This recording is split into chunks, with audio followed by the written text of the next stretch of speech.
Hello everyone, আজকে আমি চলে এসেছি তোমাদের সামনে একটি অত্যন্ত ইনফরমেটিভ ভিডিও নিয়ে। তো এই ভিডিওর মাধ্যমে আমি তোমাদের সঙ্গে শেয়ার করব যে আমার ফার্স্ট প্রেগনেন্সি জার্নিটা কীরকম ছিল।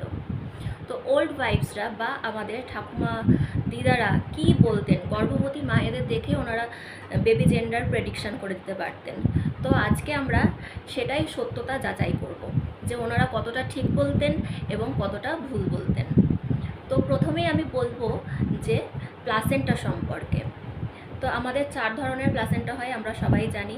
পস্টেরিয়ার, অ্যান্টেরিয়ার, ফান্ডাল আর হচ্ছে প্লাসেন্টা প্রিভিয়া বা লোলাইন। তো এখানে ওনারা বলতেন যে পস্টেরিয়ার প্লাসেন্টা মানেই হচ্ছে কি ছেলে হবে, আর অ্যান্টেরিয়ার প্লাসেন্টা মানে হলো মেয়ে হবে। তো আমার ছিল পস্টেরিয়ার প্লাসেন্টা। তো ওনাদের কথা অনুযায়ী এই প্লাসেন্টার পজিশন দেখে আমি হালকা বুঝতে পেরেছিলাম যে আমার হয়তো ছেলেই হবে, তো যেহেতু আমার পস্টেরিয়ার প্লাসেন্টা ছিল। তো এর কিন্তু কোনো বিজ্ঞানসম্মতভাবে কোনো যুক্তি নেই বা প্রমাণ হয় না যে পস্টেরিয়ার প্লাসেন্টা থাকলেই যে ছেলে হবে আর অ্যান্টেরিয়ার প্লাসেন্টা থাকলে মেয়ে হবে। কারণ অনেক ক্ষেত্রে দেখা গেছে যে গর্ভবতী মায়ের হয়তো পস্টেরিয়ার প্লাসেন্টা কিন্তু আসলে ওনার হয়েছে মেয়ে, আবার অ্যান্টেরিয়ার প্লাসেন্টা আছে কিন্তু ওনার হয়েছে ছেলে।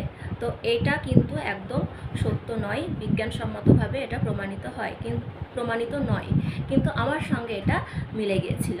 তাই এখানে আমি ওল্ড ওয়াইফসদের নাম্বার দিচ্ছি। এরপর আমি তোমাদেরকে বলবো যে FHR সম্পর্কে বা ফিটাল হার্ট রেট সম্পর্কে বলবো। তো ওল্ড ওয়াইফসরা বলে থাকেন যে 140-এর উপর যদি হার্টবিট থাকে তাহলে হবে হলো মেয়ে, আর যদি 140-এর নিচে হার্টবিট যদি থাকে তাহলে হবে হলো কি ছেলে। কিন্তু এই ক্ষেত্রে আমার একদমই ভুল ছিল। যতবার আমি ইউএসজি করেছি ততবার আমার বাচ্চার হার্ট রেট কিন্তু 140-এর উপরে গেছে। তো ওল্ড ওয়াইফসদের কথা অনুযায়ী হার্ট রেট দেখে আমার কিন্তু মেয়ে হওয়ার কথা, কিন্তু অ্যাকচুয়ালি আমার মেয়ে হয়নি, আমার ছেলেই হয়েছিল। কারণ ওর প্রত্যেকবার হার্ট রেট 140-এর উপরেই ছিল। তো সেক্ষেত্রে আমি এখানে ওল্ড ওয়াইফসদের কোনো নাম্বার দিতে পারছি না। এইবার আমি বলবো যে মর্নিং সিকনেস ব্যাপারে। তো মর্নিং সিকনেস আমার খুব একটা বেশি ছিল না, ঘুম থেকে ওঠার সময় একটু অলসতা লাগতো, আর আমি কিন্তু প্রচণ্ড অ্যাক্টিভ ছিলাম সেই টাইমে। তো আমার খুব একটা বমি হতো না, হয়নি বললেই চলে।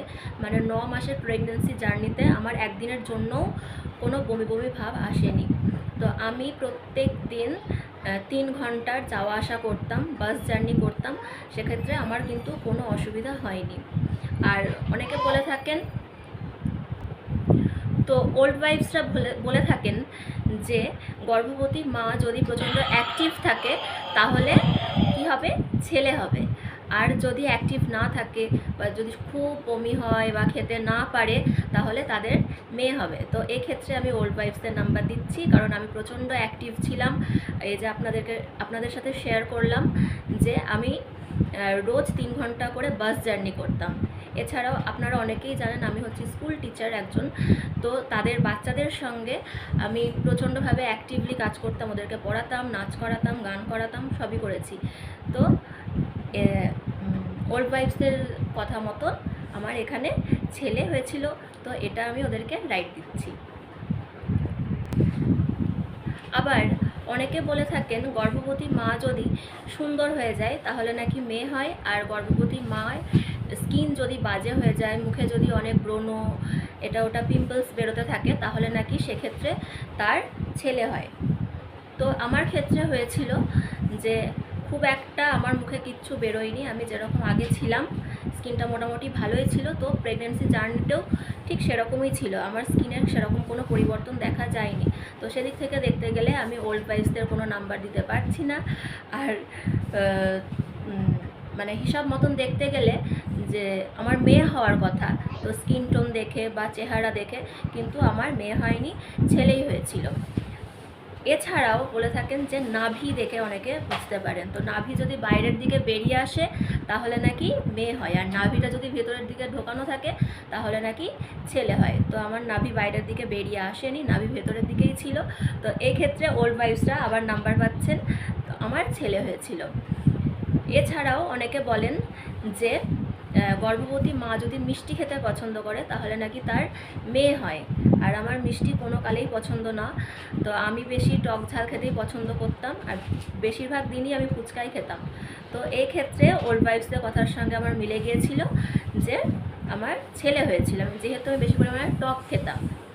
তো আমি আপনাদের বারবার বলছি যে এইগুলো কিন্তু একদম ওল্ড ওয়াইফসদের কথা, বিজ্ঞানসম্মতভাবে এগুলো প্রমাণিত নয়।